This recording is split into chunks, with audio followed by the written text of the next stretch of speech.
지금 규제 약발 끝났다고 이런 얘기 하고 있죠. 규제 약발 다 했나? 10주 만에 반등. 분명히 같은 언론사인데 떨어질 때는 질병 탓, 올라갈 때는 규제 약발 끝이다.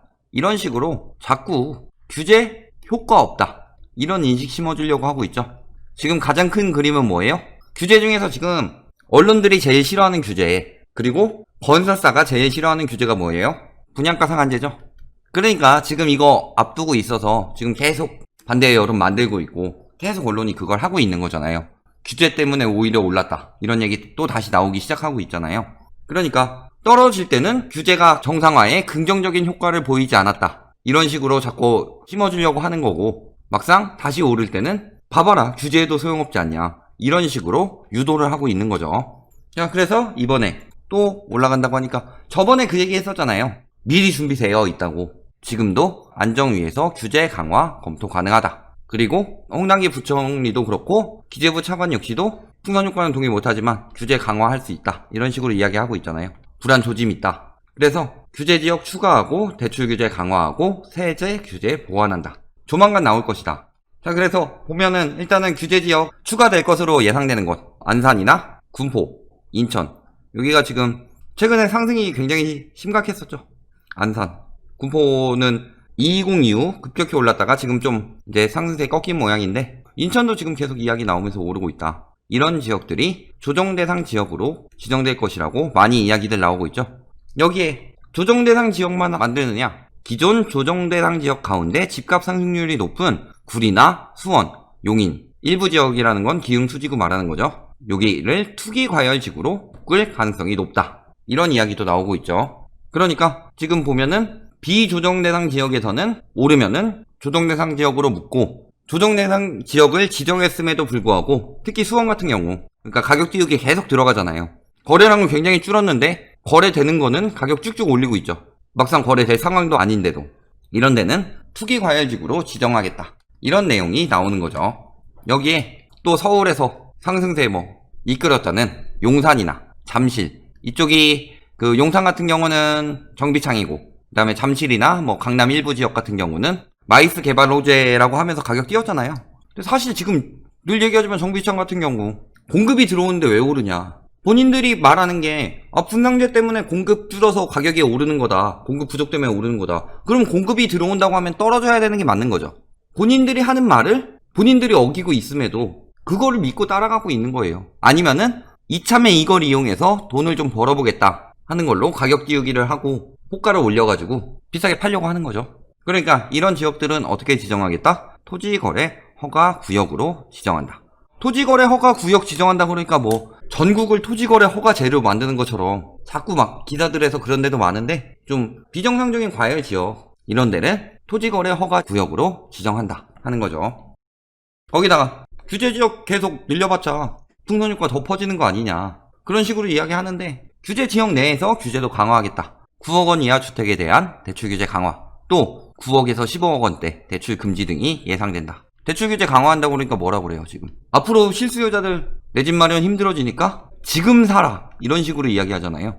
근데 대출 규제 하는 이유가 뭐예요? 일단 가계부채가 너무 높고, 거기다가 최근에 연체율도 상승하고 있죠. 이번 달 말 바젤3 일부 시행 계획 예정되어 있죠.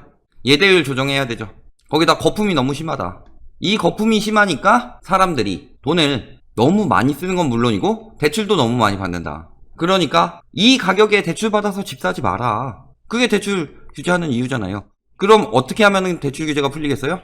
집값 거품 빠지고 가계부채 안정권으로 떨어지고 내 집 마련할 때도 대출을 받아야만 살 수 있는 건데 안 받아도 살 수 있는 가격이 되면은 대출 규제로 인해서 실수요들이 내 집 마련 못한다, 이런 말 안 나오겠죠. 예를 들어 5억짜리 아파트가 10억이 됐다. 이 상황에서는 3억만 가지고 있는 사람들이 당시 초이누믹스로 70%까지 대출이 가능했으니까 10억 집을 살 수 있었으니까 그렇게 된 거죠. 그래서 수요를 줄인다. 지금 40%로 낮추었을 때는 6억이 필요했잖아요.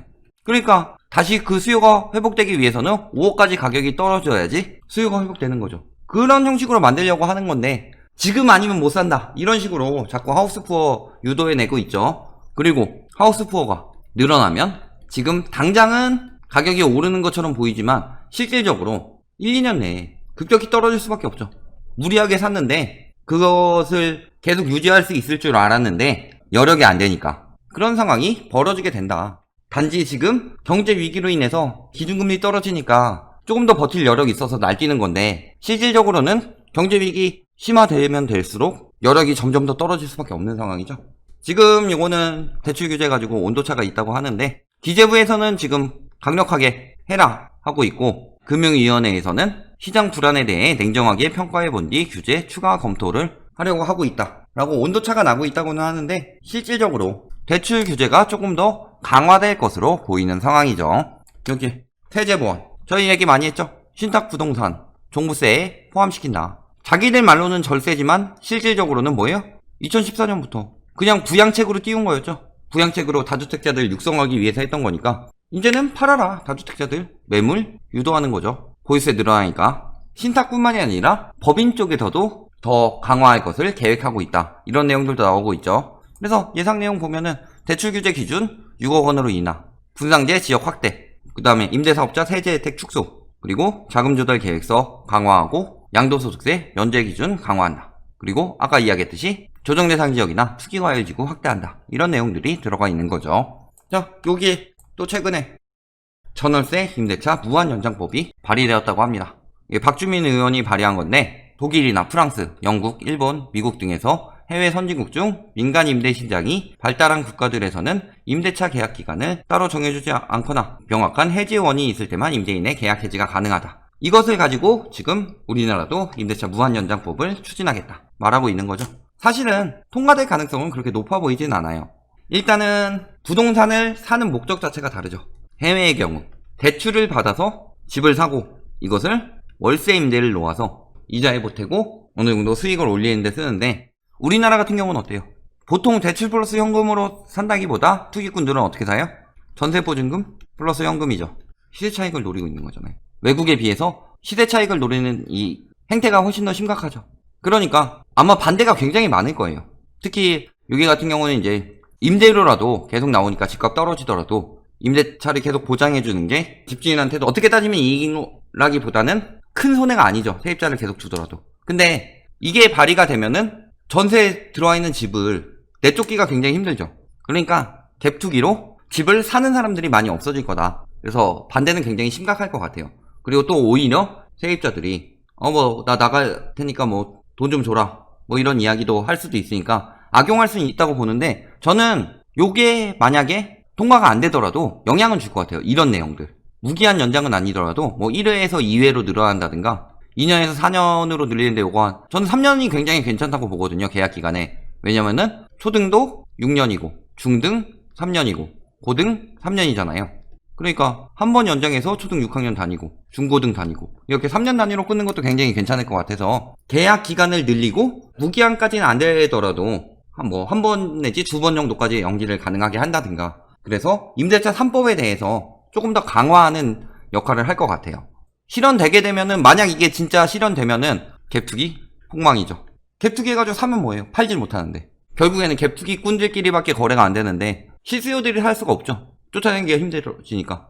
그리고 임대차 3법 이거는 꼭 추진해야 되죠. 요거 3개 내년에 추진한다고 지금 계속 이야기 나오고 있죠. 그래서 전문가들 반응 어때요? 전문가들이라고 해봤자 맨날 그 사람들 모아왔잖아요. 건사년 부동학과 교수라고 하는데 제가 이 사람 예전에 뭐 다른 거 했었다고 이야기했었죠. 주사년 부동산 땡땡사 수동연구원 이런 사람들만 모아가지고 왔다. 그러니까 하는 얘기들 다 뭐예요? 추가 조치 표현 자체가 매수 대기자들의 불안 심리를 증폭시킨다. 9억 원 이하 대출 규제될 경우 매수 결정 서두르게 하는 시그널로 작용할 수 있다.